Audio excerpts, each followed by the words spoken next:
মাদারীপুর ২ আসনের ৮৪ নং নরকান্দি সরকারি প্রাথমিক বিদ্যালয় কেন্দ্রে রেজাল্ট শিটে অগ্রিম স্বাক্ষর নেওয়ার অভিযোগ উঠেছে প্রিসাইডিং অফিসার বাকি বিল্লার বিরুদ্ধে।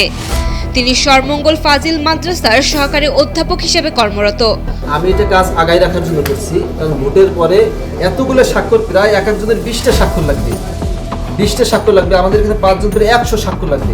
ওই সময় অনেক তাড়াহুড়া, ভোট গণনা, স্বাক্ষর কে দেবে, তো এই কারণে আমি করছি। বৃহস্পতিবার দুপুর ১:৩০টার দিকে বিষয়টি বিএনপি মনোনীত প্রার্থী জাহানদার আলী জাহানের নজরে এলে তিনি সাংবাদিকদের কাছে অভিযোগ করেন। পরে প্রশাসনের যাচাই বাছাইয়ে অভিযোগের সত্যতা পাওয়া যায়। বলছে যে একজন এসে আসেন, আপনারা এসে একটু সই দিয়ে যান, ঠিক আছে।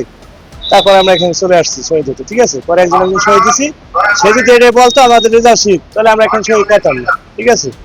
আর আশা করি এই ভোট গণনার পরে যে এখানে জয়ের মালা পাবে তারই হোক। ওনারা বললো যে রেজাল্ট শিট বলে নাই, এমনি বলছে যে স্বাক্ষর বাকি আছে, স্বাক্ষরগুলা দিয়ে দেন। না, রেজাল্ট শিট কিছু বলে নাই, এমনি কাগজ আছে, কাগজ বললো যে এগুলা একটু সই করে দেন, সই করে দিয়েছি।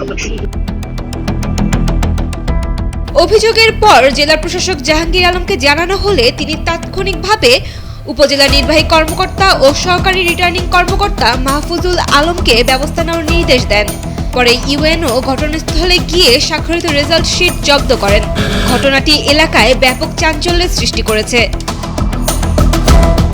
রাজৈর উপজেলা নির্বাহী কর্মকর্তা ও সহকারী রিটার্নিং কর্মকর্তা মাহফুজুল আলম বলেন, অভিযোগ পাওয়ার পর ঘটনাস্থলে গিয়ে সত্যতা পাওয়া যায়। স্বাক্ষরিত কাগজগুলো জব্দ করা হয়েছে। সংশ্লিষ্ট প্রিসাইডিং অফিসারের বিরুদ্ধে আইনগত ব্যবস্থা নেওয়া হবে। প্রিসাইডিং অফিসার একটা সামান্য ভুলের কারণে হয়েছে আর কি, উনি একটা বিষয় বুঝতে পারেননি। উনি আসলে কাজের স্বার্থে একটু তাড়াহুড়ো করে আসলে এই সিগনেচারটা নিয়ে নিয়েছেন। আমরা এসেছি দেখলাম, এটাতে আসলে ওনার কোনো ইল মোটিভেশন ছিল না। তিনি আসলে পুরোটাই আসলে সহজ সরল মনে ভুলটা করে ফেলেছিলেন। আমরা কাগজগুলো নিয়ে আবার পুনরায় নতুন করে কাগজ তাদেরকে প্রোভাইড করে দিয়েছি। Saima Akter, Daily Sun.